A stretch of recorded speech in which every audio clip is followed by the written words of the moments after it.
Tenali head post ఆఫీస్ను సందర్శించిన chief post master general AP circle Prakash.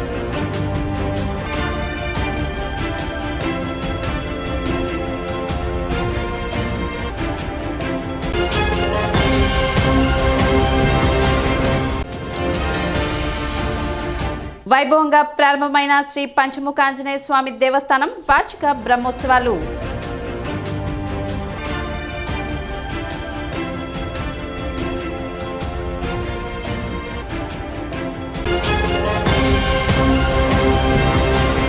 Chief post master general AP circle Prakash శనివారం తెనాలి ప్రధాన తపాలా కార్యాలయాన్ని సందర్శించారు.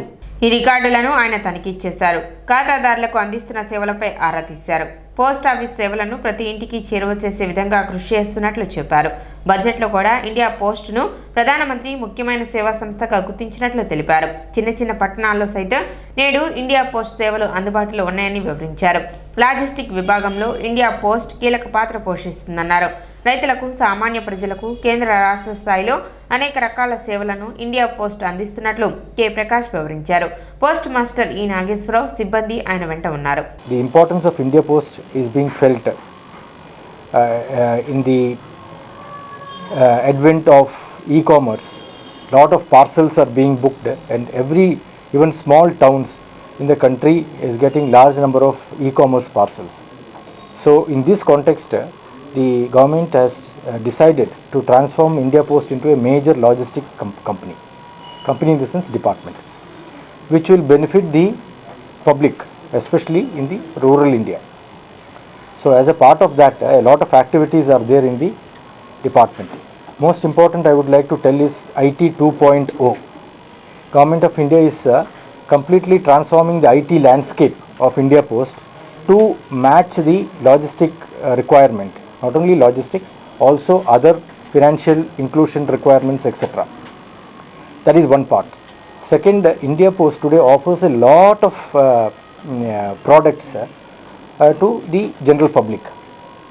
So through the press, I would like to highlight certain products which every individual, every household should have. So my request is, please educate. As a press, you have an important role to play. Please educate the various products which are available in the post office. Today we are the minister of state for communication is from Andhra Pradesh, Dr.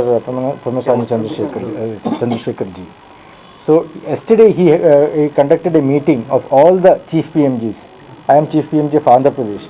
So video conferencing, he had a meeting yesterday of all the chief PMGs in the country and emphasized one point. We have large number of branch post offices in every village. There is a branch post office. Shri Panchamukha Anjaneya స్వామి వారి వార్షిక బ్రహ్మోత్సవాలు వైఖానస ఆగమోక్తంగా శనివారం ఉదయం విశేష పూజలతో ప్రారంభమయ్యాయి. ఈ సందర్భంగా శ్రీ పంచముఖ ఆంజనేయ స్వామి వారిని మంగళ వాయిద్యాలు, వేద మంత్రాల నడుమ పెండ్లి కుమార్నిగా అలంకరించి ప్రత్యేక పూజలు నిర్వహించారు. స్థానిక షరాఫ్ బజార్లో వేంచేసి ఉన్న శతాధిక అక్షరాల చరిత్ర కలిగిన మహిమాన్విత దేవాలయం శ్రీ సువచ్చల సమేత పంచముఖ ఆంజనేయ స్వామి వారి దేవాలయం వార్షిక బ్రహ్మోత్సవాలు ఈ నెల 14వ తేదీ వరకు నిర్వహించనున్న నేపథ్యంలో తొలి రోజున మెగా శనివారం స్వామివారు పెండ్లి కుమారుడిగా భక్తులచే పూజలు అందుకున్నారు. అదేవిధంగా రాత్రి 7 గంటలకు విశ్వక్సేన పూజ, అంకురారోపణ, ధ్వజారోహణ పూజా విధులను ఆలయ వంశ పారపర్య అర్చక స్వామి రొంపిచర్ల శ్రీనివాసమూర్తి పర్యవేక్షణలో అర్చకులు కిరణ్, రమేష్లు పూజా కార్యక్రమాలు నిర్వహించారు. కాగా శ్రీ పంచముఖ ఆంజనేయ స్వామి సంకీర్తన బృందం, సంకీర్తన సేవా సమితి సంయుక్త ఆధ్వర్యంలో మహిళా మండలి సభ్యులు శ్రీ హనుమాన్ చాలీసా, విష్ణు సహస్రనామ పారాయణ కార్యక్రమాలను విశేషంగా నిర్వహించారు. ఆలయ ఈవో అవుతు శ్రీనివాసరెడ్డి పర్యవేక్షణలో 9వ తేదీ ఆదివారం ఉదయం 9 గంటలకు శ్రీ సీతారాముల కళ్యాణం, రాత్రి 7 గంటలకు శ్రీ తిరుచి వాహన సేవ పూజలను నిర్వహించనున్నట్లు ఈవో శ్రీనివాసరెడ్డి తెలిపారు. కార్యక్రమాలలో ఆలయ వ్యవస్థాపక కుటుంబ సభ్యులు ఎస్బి శివ, శ్రీ వికనస శ్రీనివాస ట్రస్ట్ సభ్యులు మూర్తి వెంకటేశ్వర్లు, జంధ్యం రామారావు, గుడివాడ బాలకృష్ణ, మడుపల్లి చంద్రశేఖర్, మూర్తి అనురాధ తదితర సభ్యులు పాల్గొన్నారు. అని మన తెనాలి పట్టణంలో వెంచేసినటువంటి సువచ్చల సమేత శ్రీ పంచముఖ ఆంజనేయ స్వామి వారి దేవస్థానంలో వార్షిక బ్రహ్మోత్సవములు 8వ తారీఖు నుంచి 14వ తారీఖు వరకు జరుగుతున్నాయి. ఈరోజు ప్రథమంగా శ్రీ స్వామివారి యొక్క స్నపన కార్యక్రమం, పెళ్లి కుమారు చేయట కార్యక్రమం దిగ్విజయంగా నిర్వహించడం జరిగింది.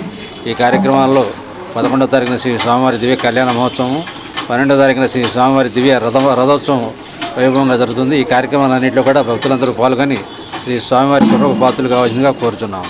తొలి రోజున స్వామివారిని విశేషంగా పూజా కార్యక్రమం నిర్వహించుకుని పెళ్లి కుమారం చేయడం జరిగింది. సాయంత్రం విక్షస్వేని పూజ, అంకురార్పణ కార్యక్రమాలతో, ధ్వజారోహణ కార్యక్రమాలతో బ్రహ్మోత్సవాలు ప్రారంభమవుతాయి. అలాగే 10వ తేదీ రేపు ఆదివారం ఉదయం సీతారామ కళ్యాణం, సాయంత్రం తిరుచి వాహన సేవ, 10వ తేదీన సూర్యప్రభ వాహన సేవ, చంద్రప్రభ వాహన సేవ, 11వ తేదీన శ్రీ సూత్ర హనుమత్ కళ్యాణ మహోత్సవం ఎంతో అంగరంగ వైభవంగా నిర్వహించడం జరుగుతుంది. పంచముఖ ఆంజనేయ స్వామి జరిగేటువంటి బ్రహ్మోత్సవాల్లో సూత్ర హనుమత్ కళ్యాణం ఎంతో వైభవంగా, వైఖాన సాగముక్తంగా, శాస్త్రోక్తంగా నిర్వహించడం జరుగుతుంది. అలాగే 11వ తేదీన శ్రీ సూత్ర హనుమత్ ఆంజనేయ స్వామి వారి దివ్య రథోత్సవాన్ని పట్టణ పురవేదుల్లో కన్నుల పండుగగా నిర్వహించడం జరుగుతుంది. అలాగే 12వ తేదీన శ్రీచక్ర స్థానము, పూర్ణాహుతి కార్యక్రమము, ద్వాదశ ప్రదర్శనాలు, ధ్వజ ఆరోహణ కార్యక్రమాలు, 14వ తేదీన శ్రీ పుష్పోత్సవం కార్యక్రమాలతో ఈ యొక్క బ్రహ్మోత్సవాలు ముగుస్తాయి. ఈ రోజు నుంచి పంచముఖ ఆంజనేయ స్వామి దేవాలయంలో బ్రహ్మోత్సవాలు మొదలవుతున్నాయండి. అంగరంగ వైభవంగా స్వామివారిని పెళ్లి కుమారుని చేయటం జరిగింది. అలాగే ప్రతి పూట వాహన సేవలు ఉన్నాయి. రేపు రాములవారి కళ్యాణం ఉంది. తరువాత రోజునాడు ఆంజనేయ స్వామి కళ్యాణం ఉంది. ఈ కార్యక్రమాలన్నింటిలో భక్తులందరూ పాల్గొని స్వామివారి తీర్థప్రసాదాలు తీసుకొని స్వామివారి కృపకు పాత్రలవుతారని కోరుకుంటున్నాము. ఢిల్లీ ఎన్నికల ఫలితాలపై కేంద్ర సహాయ మంత్రి పెమ్మసాని చంద్రశేఖర్ స్పందించారు. ఢిల్లీ ప్రజలు చీపిరితో ఆమ్ ఆద్మీ పార్టీని ఓట్ చేశారని తెలిపారు. ప్రజాస్వామ్యబద్ధమైన పాలన ఢిల్లీ ప్రజలు కోరుకున్నారని అన్నారు. అవినీతి, కుంభకోణాలు, జైలు పార్టీలు మాకు వద్దని ఢిల్లీ ఓటర్లు భావించారని అన్నారు. అరవింద్ కేజ్రీవాల్ గారికి ఆ పార్టీకి 10 సంవత్సరాల అవకాశం ఇచ్చారు. 10 సంవత్సరాల అవకాశం ఇచ్చినప్పుడు డెఫినెట్గా ఒక ప్రాంతంలో విజిబుల్గా, క్లియర్గా అభివృద్ధి అనేది కనిపించాలి. మీరు ఢిల్లీ వెళ్ళి చూస్తే ఈ రోజున రోడ్లన్నీ చాలా ఫిల్తీగా ఉన్నాయి. అంటే కనీసం చెత్త తీసుకెళ్లే మెకానిజం కూడా ఆయన బిల్డ్ చేయలేకపోయారు. ఢిల్లీలో ఎంప్లాయ్మెంట్ కోసం చుట్టుపక్కల ఉన్నటువంటి నార్త్ ఇండియన్ స్టేట్స్, ఉత్తరప్రదేశ్ కానీ, బీహార్ కానీ, లేకపోతే హర్యానా నుంచి కానీ చాలామంది వస్తారు. రోజు రోజుకి క్రౌడెడ్ అవుతూ ఉంది. అక్కడ వాటర్ సప్లై కానీ, ఆ జనాభా పెరుగుదలకు కావాల్సిన డ్రైనేజెస్ కానీ, వీటన్నిటిని ఒక ప్రణాళికబద్ధంగా చేసినటువంటి పరిస్థితి లేదు. నేను అక్కడ తిరిగినప్పుడు ఎమ్మెల్యేలు కూడా, అసలు ఎమ్మెల్యేలు వచ్చి ప్రజలతో మమేకమైనటువంటి పరిస్థితి లేదు. వాళ్ళ సమస్యలు తెలుసుకునేటువంటి పరిస్థితి లేదు. సో ఇంకా థర్డ్ టైం కూడా ఇదే గవర్నమెంట్ చూడాలనేది వాళ్ళ ఉద్దేశం కాదు. మీరు అదేవిధంగా ఇటు సైడ్ చూస్తే ఎన్డీఏ కానీ, బీజేపీ కానీ మరి 12 లక్షల వరకు ట్యాక్స్ లేకుండా చేయటం, ప్రజలకి కొనుగోలు శక్తిని పెంచే విధంగా, వాళ్ళకి డబ్బు పెంచే విధం, ఒక విజన్ తోటి ఇండియాని ప్రపంచంలో ఒక మంచి పొజిషన్కి తీసుకువెళ్ళేటువంటి మోదీ గారి విజన్ కానీ, ఆర్ఎస్ఎస్, బీజేపీ ఆర్గనైజేషనల్ స్ట్రక్చర్ కానీ, అదేవిధంగా తెలుగువారు, అంటే మన తెలుగువారు చంద్రబాబు నాయుడు గారు కానీ, కేంద్ర మంత్రులు కానీ, ఎంపీలు కానీ అందరూ కూడా ప్రచారం చేయటం, అదేవిధంగా వివిధ రాష్ట్రాల్లో ఉన్నటువంటి ఎన్డీఏ అలయన్సెస్ అందరూ కూడా బీజేపీలు వాళ్ళందరూ వచ్చి ఢిల్లీలో ఉండి ఏ విధంగా కేంద్ర రాష్ట్ర ప్రభుత్వాలు ఒకే విధంగా ఉంటే డెవలప్ అవుతుంది అని ఎక్స్ప్లెయిన్ చేసిన విధానం. అదేవిధంగా నేను ఇందా చెప్తా ఉన్నాను, చంద్రబాబు నాయుడు గారు వచ్చి మన ప్రెస్లో మాట్లాడినప్పుడు కొన్ని ఆయన చాలా పవర్ఫుల్గా మాట్లాడారు. ఒకటి ఢిల్లీ పొల్యూషను, పొలిటికల్ పొల్యూషను రెండూ ఉన్నాయి ఢిల్లీలో. ఎందుకంటే కంటిన్యూస్గా ఫైటింగ్ ఇది తప్పించి ప్రోగ్రెసివ్గా కలిసి అలా వర్క్ చేయటం తెలియకపోవటం కేజ్రీవాల్ గారికి. రెండోది ఆయన ఏమి వెల్త్ క్రియేట్ చేయకుండా వెల్త్ ఎలా డిస్ట్రిబ్యూట్ చేస్తారు అని చంద్రబాబు నాయుడు గారు అడిగినటువంటి ప్రశ్న. ఎందుకంటే ఢిల్లీలో చాలామంది ఎడ్యుకేటెడ్ పీపుల్ ఉన్నారు, వాళ్ళందరినీ కూడా ఆలోచింపజేసినటువంటి పరిస్థితి. అరవింద్ కేజ్రీవాల్ గారు ఆయన వచ్చిన విధానం ఆ రోజు అవినీతి రహిత సమాజం గురించి వచ్చి, మరి ఆయన అంటే అలాంటి వాళ్ళు తప్పులు చేస్తా పోతా ఉంటే ఏంటంటే ఈ అవినీతిని, ఈ కరప్షన్ మనం ఎప్పటికీ మార్చలేం అనేటువంటిది సమాజంలో వస్తుంది. దాన్ని కూడా హర్షించరు ప్రజలు.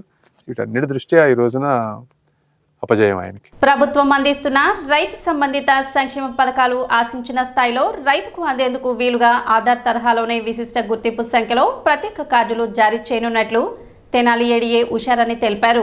ఇటీవల కాలంలో రైతులకు ప్రభుత్వ పథకాల ద్వారా లభించే ప్రయోజనాలు నకిలీ రైతులు పొందుతున్నట్లు నిర్ధారణ అయిందని, దీనిని అడ్డుకునేందుకు విశిష్ట గుర్తింపు సంఖ్య విధానాన్ని తెచ్చారని, దీని ద్వారా నిజమైన రైతులకు మాత్రమే ప్రయోజనాలు అందుతాయని ఆమె తెలిపారు.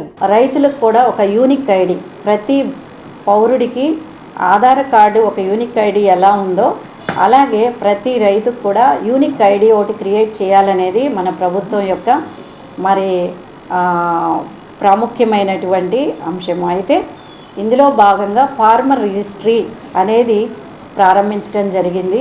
మన రాష్ట్రంలో అనేక ప్రాంతాల్లో ప్రాథమికంగా కొన్ని రైతు సేవా కేంద్రాల్లో దీన్ని పైలట్ ప్రాజెక్ట్ లాగా స్టార్ట్ చేశారు. మరి ఉన్నటువంటి లోపాలను సవరించి ఇప్పుడు అన్ని రైతు సేవా కేంద్రాల్లో ఈ ఫార్మర్ రిజిస్ట్రీ అనే ప్రక్రియను ప్రారంభించమని గౌరవ కమిషనర్ అండ్ డైరెక్టర్ మనకి అగ్రికల్చర్ వారు మనకి ఉత్తర్వులు జారీ చేశారు. కాబట్టి రైతు సోదరులందరూ ముఖ్యంగా భూ యజమానులు వారి యొక్క మరి ఆధార్ కార్డు, అలాగే 1B పాస్బుక్ జిరాక్స్ కాపీ వీటన్నిటిని పట్టుకొని మీ యొక్క రైతు సేవా కేంద్రాలకు వెళ్ళినట్లయితే తప్పనిసరిగా ఈ ప్రాసెస్ అంతా కూడా రిజిస్ట్రేషన్స్ కంప్లీట్ చేసి ప్రతి భూ యజమానికి ఒక యూనిక్ ఐడి క్రియేట్ చేయటం జరుగుతుంది. కాబట్టి ఇది మనకి పర్మనెంట్గా ఉండేటువంటి రికార్డు. కాబట్టి రైతు సోదరులందరూ ఈ యొక్క మరి అవకాశాన్ని సద్వినియోగం చేసుకోవాల్సిందిగా కోరుకుంటున్నాం. ఇప్పుడు ఒక చిన్న విరామం.